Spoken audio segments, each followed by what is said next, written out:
Stardew has been around for some time now. The farming simulator, developed by that one concerned ape man, Eric Baroni, made waves by creating one of the most memorable games of all time, giving players two things: a comfy, easy-to-play farming game that anyone can enjoy without the burden of being overly complicated, and a min-maxer's dream where Stardew economics is in fact complicated. Heavily inspired by the original Harvest Moon back in 1996, Stardew adapted many of its inspired predecessors' core elements that made it fun, but brought some updated furnishings for modern eyes. The life of a farmer, living day to day, figuring out what agriculture to grow, people to hang out with and learn about, finding a link to the past, marrying best boy or girl, that's up to opinion. Stardew Valley manages to find a blend of creativity, management, and progression that makes the farming life oh so comfy. In fact, it's so comfy that I tried to ask my friend if he wanted to do a co-op session with me and the boys, to which he replied, "I don't want you ruining my me time." So, after 10 years, a plethora of updates, mods that further enhance the experience, and being virtually accessible on just about every modern platform, including your smart fridge, how well has Stardew Valley held up after a decade?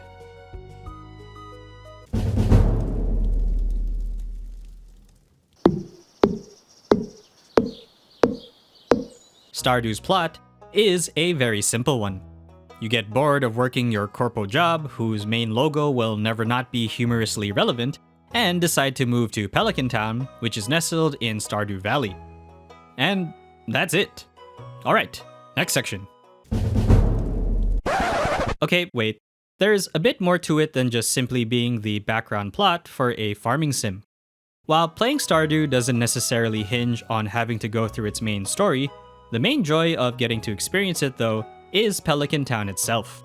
The actual world building is in a sense optional, and I believe you could technically just play the game without ever having to socialize with anyone, but it's how varied each resident is with their own personalities, backstories, and relationships to one another that makes them worth getting to know if you develop any kind of attachment.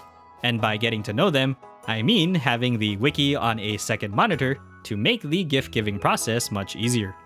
I do think it's the completionist in me that makes me want to develop max friendship whenever I can for each character, but I've always been happy to hear their backstories and cutscene interactions whenever they come up. Very wholesome is the way I would describe pretty much every possible encounter. But what really makes Pelican Town very special for me, especially as I've played the game multiple times over different periods of my life in the past 10 years, is how mature and real these stories are for a few characters. Penny living alone with her mom Pam, Jody having a husband that's away on war, Shane being a depressive alcoholic. There's a lot more to each resident than how they normally would appear. It always takes me by surprise how mature the game can be, given how very lighthearted it generally is, especially with its retro cartoon-like presentation. But I think that's what also enhances the wholesomeness. Seeing them grow and develop their relationship with you as a friend and neighbor is what makes it so meaningful to them as your fellow resident. In fact, in a previous run, I was sad that I didn't get to see any more cutscenes from them because I had maxed out everyone's friendship. And sure, I've more or less been through most of their stories over the years, but I'll admit, certain ones do hit differently for me now than they did almost 10 years ago. But yeah, the story of Pelican Town's residents is still such a nice complement to Stardew's primarily farming sim gameplay. A slice of life, if you will, has always been my favorite story vibe from Stardew. I'm sure different people will vary with how invested they are in the town's citizens, but they are what has always made the game extra cozy for me.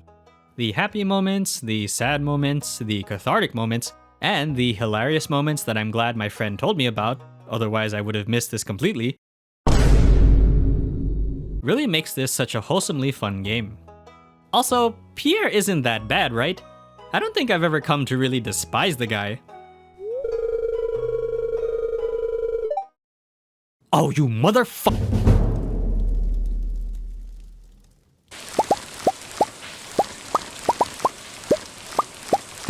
Now for the main event that makes the Stardew farming so great. Well, the farming. Essentially, when you're given the plot of land by your grandfather, you're free to design and customize how you want to run it. It is a bit of a mess from the beginning, and you'll only be given a basic set of tools and resources to work with, but like any building, RPG, or survival sim, progression is the ultimate enjoyment factor that makes us want to play these games, and Stardew Valley is no stranger to having good progression. Before you know it, you'll go from being a simple crop collecting farmer to running multiple complex networks that will increase your profit margin tenfold.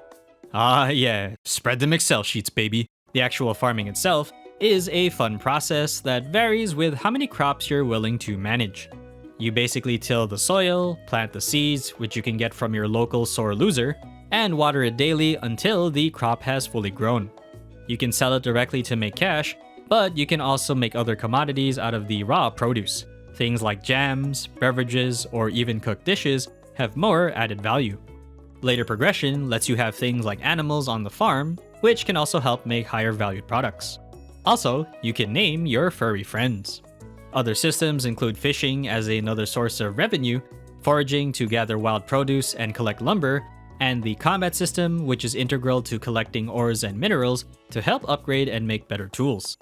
When the systems combine, they complement each other very well with how you want to decide where your farming life should go. Ultimately, it is the development and progression loop that makes the farming simulation of Stardew Valley very addicting to play. I think when RPG sim games have really good systems that feed well into one another, that's when the management gameplay loop becomes very fun to, well, manage, and Stardew manages it, get it, very well. Spending time in the morning to raise my crops and animals, deciding whether to go to the mines to collect minerals, spending time to go fishing, finding a character's favorite gifts for their birthday, figuring out a routine with which to become Pelican Town's greatest farmer to make Pierre grovel at my feet, is what makes the dopamine rush of playing this game so beautiful. It's primarily this, plus the creative input you get to have with designing and planning your farm, that has and always will make the management aspect of Stardew so endearing. Player agency and creativity are what best defines what Stardew is able to give the players. The other aspects that have always complemented these systems are the various quests that you can do for the residents, as well as building the community center, Joja Mart included. This has been one of my favorite design elements because it adds some directionality and objectives for players to fulfill, especially when a later update added the special order board. I'm not sure when this occurred, but I like that there's also the addition of the ticketed rewards whenever you finish a quest. Though it does feel weird to just barge into Mayor Lewis's home to grab the rewards. What's up? Besides the monetary gains for helping the townies, it actually does two things well for me in the gameplay. One, it adds variety to the goals, which incentivizes you to consider growing, finding, and developing different crops and products, and two, it adds some interactivity with the residents of Pelican Town. Sure, it's just delivering an item for them, and technically it also increases the friendship meter, but my goody two-shoes attitude enjoys helping out the local resident. Instead of just simply farming and minding my own business, the community felt more alive for me as a result of these gameplay additions.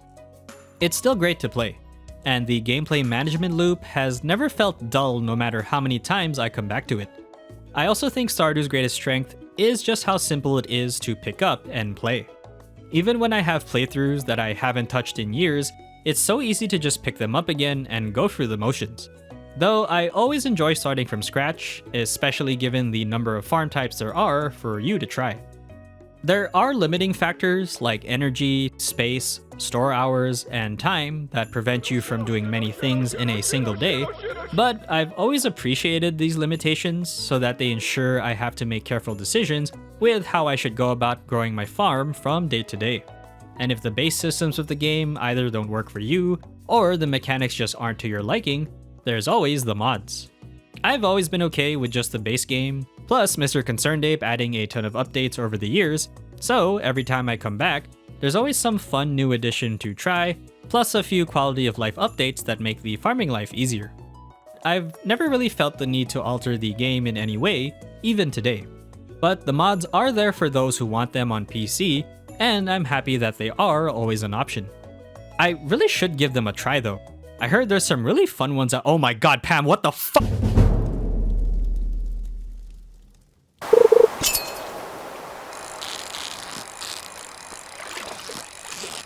If it isn't already apparent from just seeing images of Stardew, the retrographical art style is meant to be an homage to the 16-bit generation of games.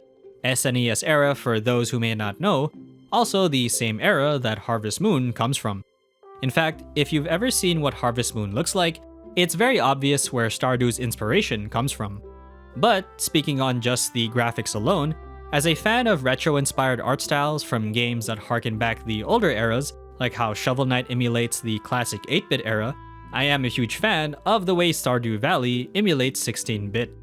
Obviously, as a modern title, it cheats a bit by having a greater color depth, but that has never ruined my immersion in making the game look beautiful with many of its retro details.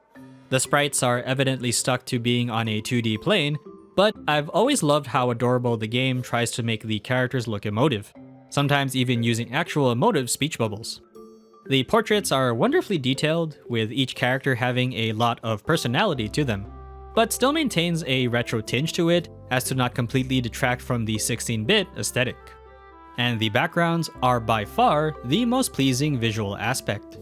Taking place in a literal valley, the earthly natural tones ranging from the forestry to the variety of biomes that exist within and outside of Pelican Town, Stardew Valley has such a distinct palette to it that it's really hard to mistake it for any other game.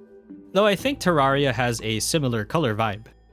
Again, it is retro-inspired, and Stardew's graphical presentation will depend on whether you will find this style appealing, but it's hard not to like how fun and colorful it tries to be.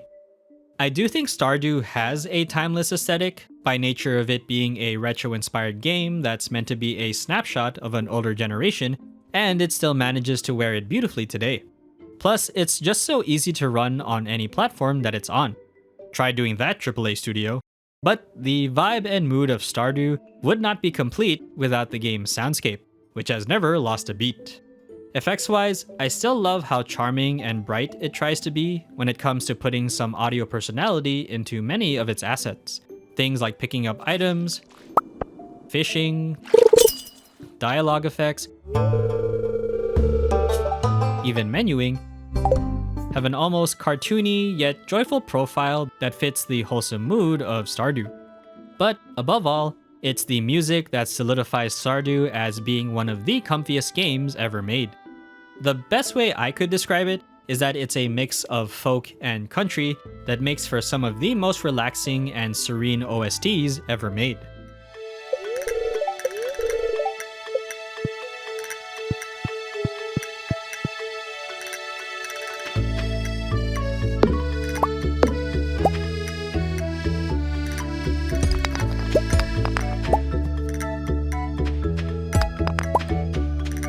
I also love how thematic the songs can be, particularly when it comes to different scenes in the game, and especially for the different seasons.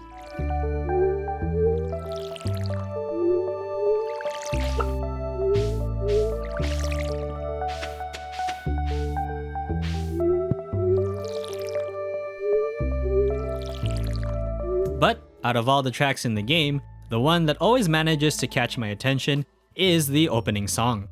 Whenever I've been away from Stardew for so long, and I'm finally coming back to it, the opening track always feels like I'm getting a hug from an old friend.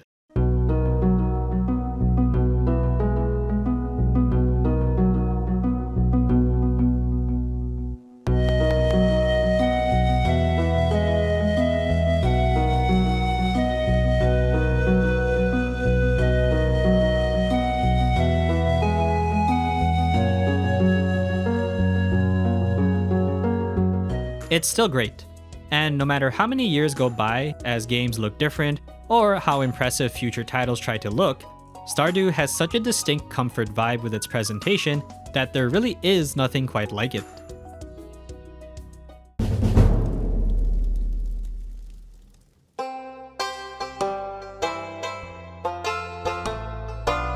Stardew Valley is such a timeless gem for me that 10 years has barely put a dent in making the game feel old. Of course, you could attribute it to Eric Baroni's dedication to constantly update the game even today, as well as a plethora of mods available for the chosen PC players in continuing their enjoyment of Stardew, but even with these being available, At its core, Stardew is still one of the most enjoyable simple experiences you could ask for. Uncomplicated farming gameplay, progression loops that build on one another, and a wonderfully charming retro aesthetic that is hard to dislike, it's a one-of-a-kind cozy experience that always feels appropriate no matter what season of your life you're in. Easy to pick up, addicting to play, wholesomely fun, and difficult to put down are what makes me come back to it again and again. If a video game could be a hug, Stardew would be just that. And I'll welcome this hug anytime for many more years to come. But that's gonna do it for today, guys. Thanks for sticking around. There will be more games to play and more videos coming soon, so please stay tuned if you'd like to see more. But for now, I'll see you all next time.